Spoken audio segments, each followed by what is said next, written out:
تو صدقہ کرنے کا ثواب تو ملتا ہی ہے، اس کے ساتھ ساتھ صلہ رحمی کرنے کا بھی ثواب ملتا ہے، گویا کہ اجر اور ثواب دوہرا ہو جاتا ہے۔ اس لیے رشتہ دار اگر ہمارے غریب ہیں تو ان کو ترجیح دینی چاہیے۔ ضمیر صاحب نے پوچھا ہے کہ مرد کے پیشاب کے راستے سے اگر دھات گرے تو کیا غسل کرنا واجب ہو جاتا ہے؟ مرد کے پیشاب کے راستے سے جو پانی گرتا ہے اس کی 3 شکل بنتی ہے، ایک مزی ہے، دوسرا ودی ہے اور تیسرا منی ہے۔ مزی عام طور پر شہوت کے بارے میں سوچنے سے یہ پانی نکلتا ہے اور اچھل کر کے نہیں نکلتا، اس سے غسل واجب نہیں ہوتا، اور ودی پیشاب کرنے کے بعد عام طور پر نکلتا ہے، اس سے بھی غسل واجب نہیں ہوتا، بلکہ ان دونوں میں یعنی مزی اور ودی کے نکلنے میں وضو کرنا کافی ہے، وضو ٹوٹ جاتا ہے، البتہ غسل کرنا ضروری نہیں ہے۔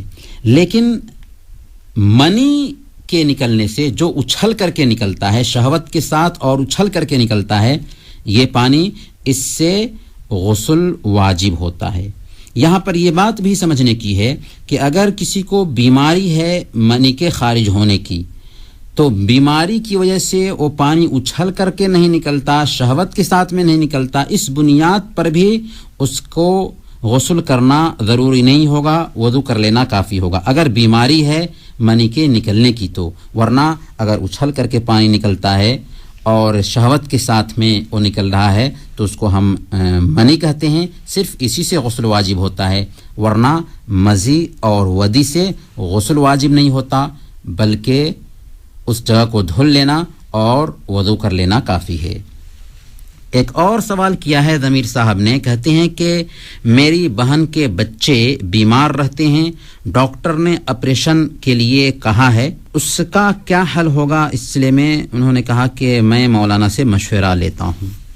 دیکھیں، اللہ رب العالمین نے اس دنیا میں جو بھی بیماری اتاری ہے اس کا علاج بھی اتارا ہے، اسی لیے اللہ کے نبی صلی اللہ علیہ وسلم نے بیان فرمایا ما انزل اللہ من داء الا انزل له دواء، کہ اللہ نے جو بھی بیماری اتاری ہے اس کی دوا بھی اتاری ہے، لہذا اللہ کے بندو علاج کیا کرو۔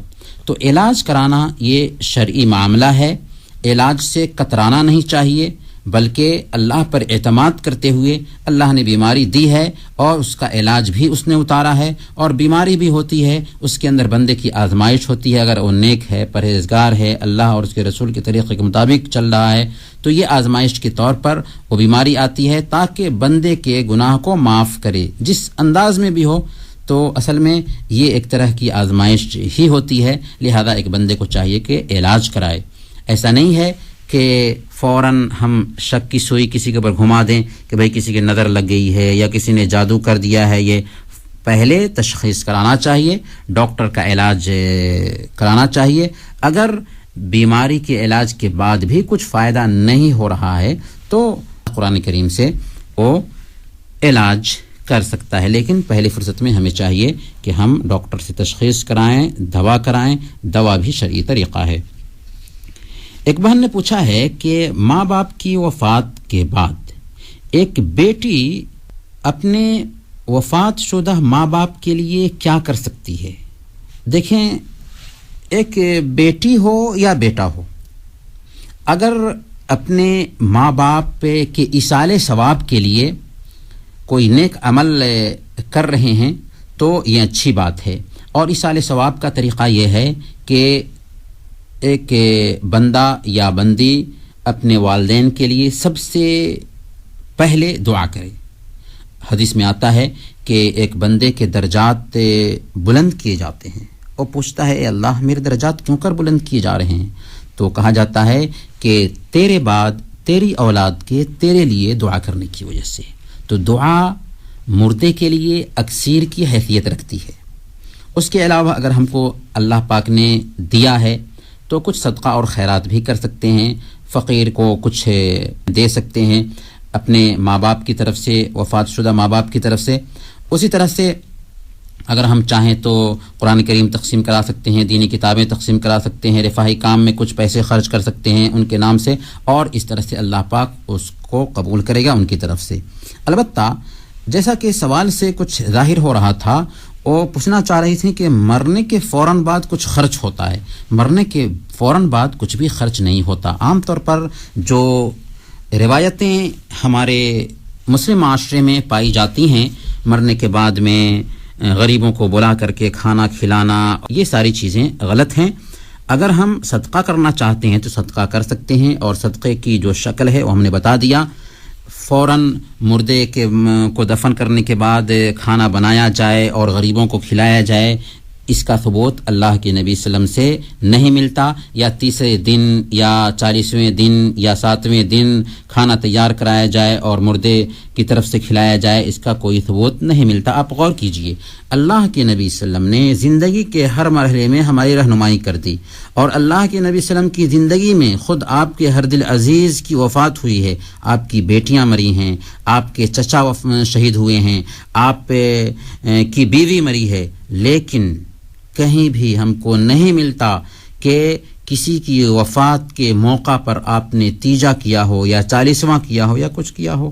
اور اللہ کے نبی صلی اللہ علیہ وسلم نے صحیح بخاری اور مسلم کی روایت کے مطابق بیان فرما دیا، من احدث فی امرنا ھذا ما لیس منہ فہو رد، جس نے ہماری شریعت میں کوئی ایسا کام کیا جو ہماری شریعت میں سے نہیں ہے وہ مردود ہے۔ اور صحیح مسلم کی روایت کے مطابق بیان فرمایا، من عمل عملا لیس علیہ امرنا فہو رد، جس نے کوئی ایسا کام کیا جو ہماری شریعت کے مطابق نہیں وہ مردود ہے۔ امید کہ آپ کے سوال کا جواب واضح ہوگا۔ ایک اور سوال پوچھا ہے، کہتے ہیں کہ بچے جب جوان ہونے کے بعد اپنی ماں کا ساتھ چھوڑ دیں تو ماں کو کس کا سہارا ڈھونڈنا چاہیے؟ واللہ یہ سوال سن کر کے عجیب طرح کا ہمیں احساس ہو رہا ہے کہ کیا آج کی نوجوان نسل ایسی بھی ہو سکتی ہے کہ جس ماں نے خون کا دودھ بنا کر کے بچے کو پلایا، جس ماں نے بچے کی ہر طرح کی نزاکت کو برداشت کیا، اس کی تکلیف کو اپنی تکلیف سمجھا اور ہر طرح سے اس کے ناز اور نخرے برداشت کیے، یہاں تک کہ بچہ جوان ہو گیا، کیا ماں کے ساتھ ایسا برتاؤ وہی بچہ کرے گا؟ ایک مرتبہ کا واقعہ ہے، حضرت ابن عمر رضی اللہ تعالی عنہ خانہ کعبہ کا طواف کر رہے تھے۔ ایک یمنی کو دیکھا، وہ اپنی ماں کو اپنے کندھے پر لاد کر کے طواف کرا رہا تھا۔ ابن عمر رضی اللہ تعالیٰ عنہ کو دیکھا تو اس نے یہ سوچا کہ میں بہت خدمت کر رہا ہوں اپنی ماں کی۔ پوچھا کہ ابن عمر، کیا میں نے اپنی ماں کا حق ادا کر دیا؟ تو ابن عمر رضی اللہ تعالیٰ عنہ نے کہا، وَلَا بِزَفْرَةٍ وَاحِدَةٍ، ماں کا حق ادا کرنے کی بات کر رہے ہو؟ انہوں نے تمہیں جنم دینے میں جو سانس لیا تھا، ایک سانس کا بھی تم بدلہ نہ چکا سکے۔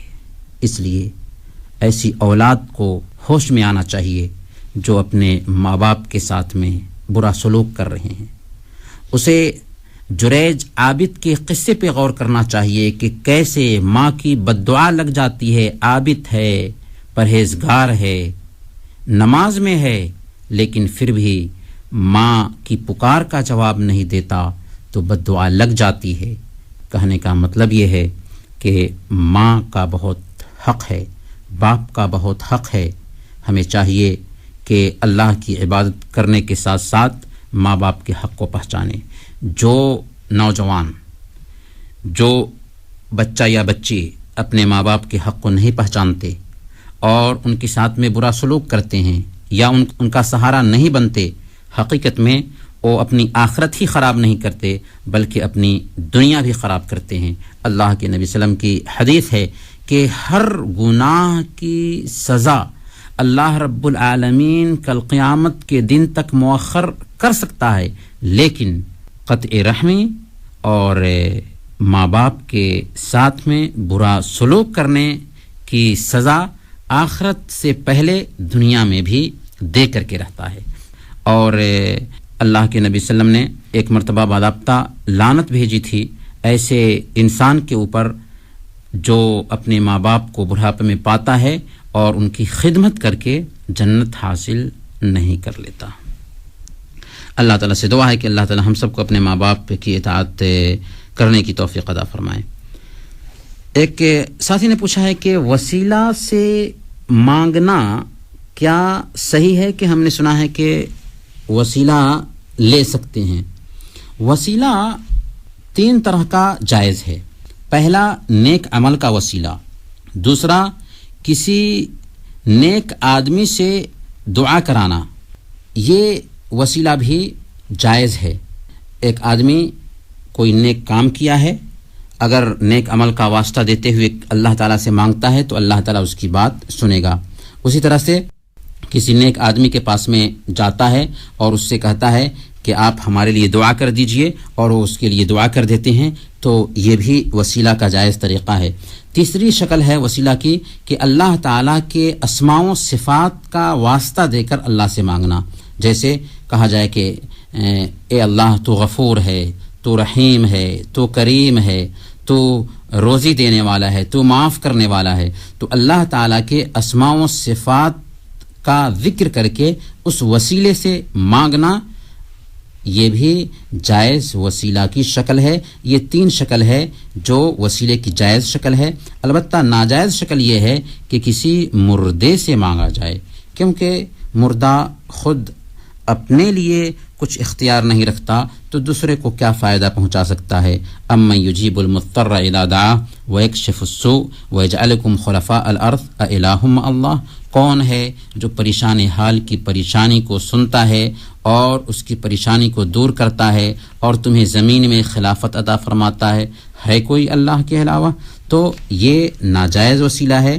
جائز وسیلہ اپنانا چاہیے، ناجائز وسیلہ سے بچنا چاہیے، کیونکہ ناجائز وسیلہ شرک ہے۔ ایک اور سوال کیا ہے عادل صاحب نے، کہتے ہیں کہ مسجد میں کیا شیطان ایک انسان کو بہکا سکتا ہے؟ جی ہاں، مسجد میں بھی شیطان جاتا ہے اور ایک انسان کو بہکاتا ہے، اس کے دل میں وسوسہ پیدا کرتا ہے۔ یہاں تک کہ حدیث کے اندر بتایا گیا ہے کہ جب اذان کی آواز ہوتی ہے تو شیطان بھاگتا ہے، وَلَهُ ضُرَاتٌ، ہوا خارج کرتے ہوئے بھاگتا ہے تیزی کے ساتھ میں۔ پھر جب اقامت ہوتی ہے تو پھر وہ بھاگتا ہے ہوا خارج کرتے ہوئے۔ پھر جب لوگ نماز میں شامل ہو جاتے ہیں تو لوٹ آتا ہے اور نمازیوں کے دل میں وسوسہ پیدا کرتا رہتا ہے۔ اس کا علاج بھی اللہ کے نبی صلی اللہ علیہ وسلم نے بیان فرما دیا۔ صحیح مسلم کی روایت کے مطابق حضرت عثمان بن العاص رضی اللہ تعالی عنہ نے اللہ کے نبی صلی اللہ علیہ وسلم سے شکایت کیا تھا کہ اے اللہ کے رسول صلی اللہ علیہ وسلم، میں جب نماز میں جاتا ہوں تو شیطان میری قرات کے بیچ میں خلط ملط کر دیتا ہے، یہاں تک کہ مجھے پتہ نہیں چل پاتا کہ میں نے کیا پڑھا ہے۔ تو اللہ کے نبی صلی اللہ علیہ وسلم نے کہا تھا ذاک شیطان یقال له خنزب فاذا احسسته فتعوذ باللہ منه وادفل على يسارك ثلاثا، کہ یہ شیطان ہے جسے خنزب کہا جاتا ہے۔ جب تمہیں اس کا احساس ہو تو فوراً اعوذ باللہ من الشیطان الرجیم کہو اور بائیں طرف 3 مرتبہ تھوک دو۔ تو نماز کی حالت ہی میں یہاں تک کہ بازو والے کو بھی خبر نہیں ہونی چاہیے، اعوذ باللہ من الشیطان الرجیم آہستہ سے کہنا چاہیے اور بائیں طرف 3 مرتبہ تھوک دینا چاہیے۔ ایسا کرنے سے خود حضرت عثمان بن العاص رضی اللہ تعالیٰ عنہ کہتے ہیں کہ میرا وسوسہ جاتا رہا، میرا شبہ جاتا رہا۔ نماز میں جو عام طور پر خشوع اور خضوع کا فقدان ہوتا ہے وہ شیطان کے وسوسہ کی بنیاد پر ہی ہوتا ہے۔ یہ علاج کرنے سے انشاءاللہ یہ وسوسہ جاتا رہے گا۔ محترم بھائیوں اور بہنوں، ہمارے پاس کچھ میسیجز ہیں، ان کے جوابات ہم دیتے ہیں۔ ایک میسیج ہے، پچھلے ہفتہ سعید صاحب نے پوچھا تھا کہ کیا اللہ کے رسول صلی اللہ علیہ وسلم کی وفات کے بعد آپ کی بیویوں نے عمرہ کیا تھا، اور اگر کیا تھا تو کس کے ساتھ کیا تھا؟ غالباً وہ پوچھنا یہ چاہ رہے تھے کہ اگر اللہ کے نبی صلی اللہ علیہ وسلم کی بیویوں نے عمرہ کیا تو کیا ان کے محرم ان کے ساتھ میں تھے؟ اگر نہیں تھے تو کیا بغیر محرم کے ایک عورت حج یا عمرہ کر سکتی ہے؟ دیکھیں، صحیح بخاری کی روایت میں آتا ہے کہ عمر فاروق رضی اللہ تعالیٰ عنہ نے اپنے آخری حج میں اللہ کے نبی صلی اللہ علیہ وسلم کی بیویوں کو حج کی اجازت دی تھی اور ان کے ساتھ میں عثمان بن عفان رضی اللہ تعالیٰ عنہ کو اور حضرت عبد الرحمن بن عوف رضی اللہ تعالیٰ عنہ کو بھیجا تھا۔ اس سے استدلال کرتے ہوئے کچھ علماء نے ضرور کہا ہے کہ قابل اعتماد عورتوں کی اگر جماعت جا رہی ہے حج اور عمرہ کے لیے تو ایک عورت ان بہترین رفاقت کے ساتھ میں، مامون رفاقت کے ساتھ میں، قابل اعتماد عورتوں کی جماعت کے ساتھ میں حج یا عمرہ کے لیے سفر کر سکتی ہے. لیکن اس روایت میں اگر غور سے دیکھیں تو ایسا کوئی مفہوم ہمیں سمجھ میں نہیں آتا، اس لیے کہ اگر حضرت عمر فاروق رضی اللہ تعالی عنہ نے اللہ کے نبی صلی اللہ علیہ وسلم کی بیویوں کو حج یا عمرہ کے لیے بھیجا تھا تو اس سے تو یہ بات مانے نہیں ہے کہ ان کے ساتھ میں ان کے محرم نہیں تھے. ممکن ہے کہ ان کے محرم رہے ہوں گے، اور اگر مان لیا جائے کہ محرم نہیں تھے تو یہ صحابہ کا اجتہاد ہوگا، ورنہ اصولی اعتبار سے دیکھیں تو اللہ کے نبی صلی اللہ علیہ وسلم کی ہی حدیث ہے، صحیح بخاری اور مسلم کی روایت ہے، لا تسافر المرأة الا مع ذی محرم، کہ ایک عورت محرم کے بغیر سفر نہیں کر سکتی. ایک سوال پوچھا ہے ایک ساتھی نے، کہتے ہیں کہ کیا فرشتے انسان کے جیسے ہوتے ہیں اور کیا ان کو دیکھ پانا ممکن ہے؟ فرشتے انسان کے جیسے نہیں ہوتے. انسان کی پیدائش مٹی سے ہوئی ہے جبکہ فرشتوں کی پیدائش نور سے ہوئی ہے. انسان سے غلطیاں ہوتی ہیں جبکہ فرشتوں سے غلطیاں نہیں ہوتی. انسان کھاتا پیتا ہے جبکہ فرشتے کھاتے پیتے نہیں ہیں. انسان شکل نہیں بدل سکتا جبکہ فرشتے شکل بدل سکتے ہیں. انسان کا جو حجم ہے، اس کا جو وزن ہے، اس کی جو لمبائی چوڑائی ہے، یہ معروف ہے جس کو ہم جانتے ہیں، جبکہ فرشتوں کے حجم کا اندازہ نہیں لگایا جا سکتا. ایک حدیث سے ہم آپ کو سنانا چاہیں گے، سنن ابی داؤد کی ایک حدیث ہے. اللہ کے نبی صلی اللہ علیہ وسلم نے بیان فرمایا کہ مجھے اجازت دی گئی کہ عرش کو اٹھانے والے فرشتوں میں سے ایک فرشتے کی کیفیت بیان کروں. انما بین شحمت اذنہ الی عاتقہ مسیرت 700 عام. ان کے کان کی لو اور کندھے کے بیچ کی جو مسافت ہے یہ 700 سال چل کر جانے کی مسافت ہوگی. آپ تصور کیجئے کہ عرش کو اٹھانے والے جو فرشتے ہیں ان میں سے ایک فرشتے کا حجم یہ ہے کہ اس کے کان اور کندھے دونوں کے بیچ کی جو مسافت ہے 700 سال چل کر کے بھی ہم اس مسافت کو طے نہیں کر سکتے. اس سے ہم ان کے حجم کو، ان کی عظمت کو سمجھ سکتے ہیں. اور اللہ کے نبی صلی اللہ علیہ وسلم نے خود دیکھا جبریل علیہ السلام کو تو بیان فرمایا کہ وَلَهُ 600 جناح، کہ ان کے 600 پر تھے اور ہر پر نے افق کو ڈھانپ رکھا تھا. اس سے ہم فرشتوں کی عظمت اور ان کی مرتبہ کو سمجھ سکتے ہیں. ایک سوال پوچھا ہے ایک ساتھی نے، کہتے ہیں کہ حضرت عیسیٰ علیہ السلام کے بارے میں بتائیں کہ کیا انہوں نے شادی کی تھی اور کیا زمین پر اترنے کے بعد وہ شادی کریں گے اور وہ مرنے کے بعد کہاں دفن کیے جائیں گے؟ ہم انبیاء کے بارے میں یہ عقیدہ رکھتے ہیں کہ وہ سب کے سب انسان تھے، انہوں نے شادیاں بھی کی تھیں. اللہ تعالیٰ نے خود بیان فرمایا کہ وَجَعَلْنَا لَهُمْ أَزْوَاجًا وَذُرِّيَّةً، کہ ہم نے ان کے لیے بیویاں اور ذریت بنائیں. لیکن اس سے یہ معنی نہیں ہے کہ ان میں سے کچھ لوگوں نے شادیاں نہ کی ہوں. رہی ہے عیسیٰ علیہ السلام کی بات تو ان کے بارے میں کوئی صراحت نہیں ملتی کہ انہوں نے شادی کی تھی یا شادی نہیں کی تھی. اسی طرح سے ان کے وفات پانے کے تعلق سے بھی کہ کہاں وفات پائیں گے، کہاں دفن کیے جائیں گے، کوئی صراحت کے ساتھ میں بات نہیں ملتی ہے. لہذا ہم اس سلسلے میں خاموشی اختیار کریں. محترم سامعین، ہمارا وقت ہوا چاہتا ہے، انہی چند کلمات کے ساتھ ہم آپ سے رخصت ہوتے ہیں. وصلی اللہ علی نبینا محمد وعلی آلہ وصحبہ اجمعین. هذا القرآن يوحدنا لطريق الخير يوجهنا الله تعالى أنزله ورسول الله معلمنا. ریڈیو کویت کی اردو سیاست سے ابھی آپ سن رہے تھے دینی پروگرام باتیں جن سے زندگی سنورتی ہے.